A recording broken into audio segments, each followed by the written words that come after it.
بسم الله الرحمن الرحیم. سلامونه دوستانو. زما نننۍ لیکچر چې ده بیا هم د شپږم میډیول لومړی لیسن اړوند ده او موضوع یې ده یونیک ایډنټیفایر ډیټا ټایپ.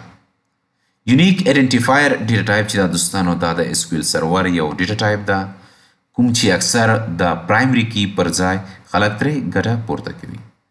یونیک ایډنټیفایر په مرسته چې کومه آی ډي موږ ته لاسته راځي هغه تقریبا 30 بیټا الفانومیریک یونیک ویلیو وي کوم چې هیڅکله تکراریدونکي نه ده یعنې ډوپلیکیټ کیدلی نشي.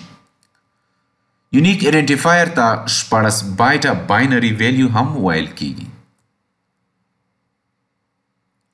د یونیک ایډنټیفایر په مرسته چې کومه ویلیو یا آی ډي موږ ته لاسته راځي هغه ته Globally Unique Identifiers یا GUID هم ویل کیږي.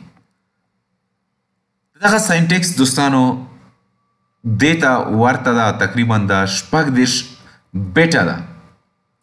د ایکس په ځای همیشه الفانومیریک ویلیو لیکلی شي یعنې دلته د ایکس پر ځای کیدلی شي چې حروف اوسیږي یا اعداد اوسیږي. بیا هم وایم چې یونیک ایډنټیفایر چې دا د اس کیو ایل سرور یو ډیټا ټایپ ده او اکثر د پرایمري کی پر ځای خلک ترې ګټه پورته کوي.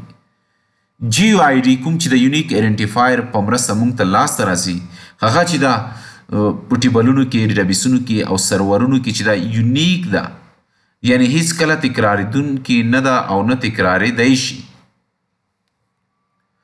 جی یو آی ډي چې کوم ده دې ته موږ ګلوبل پرایمري کی هم وایو یا ورته ویل کیږي ګلوبل پرایمري کی. دوستانو کوم پرایمري کی چې موږ په ټیبل کې په یو لوکل ټیبل کې ورڅخه ګټه پورته کوو هغه چې دا یوازې په همغه ټیبل کې یو ریکارډ چې دا یونیکلی ایډنټیفای کوي.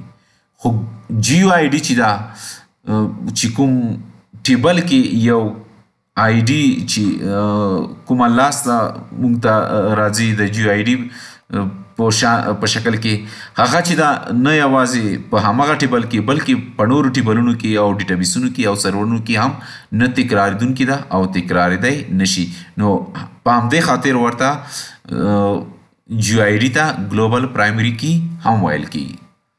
دوستانو که ډیمو ته لاړ شو دلته د ډیکلیر کی ورډز په مرسته زه یو ویریبل اخلم او دغه ډیټا ټایپ چې دا یونیک ایډنټیفایر ږدم. د سیټ په مرسته دغه ویریبل چې ما ډیکلیر کړی ده هغه ته یو آی ډي یعنې یو ویلیو ورته پاس کوم یعنې اساین کوم چې د نیو آی ډي فنکشن په مرسته لاسته راځي. دوستانو یونیک ایډنټیفایر ډیټا ټایپ چې کله موږ وکړو هغې ته باید آی ډي دغه فنکشن یعنې نیو آی ډي فنکشن په مرسته موږ ویلیو پاس کړو یا یې لاسته راوړو.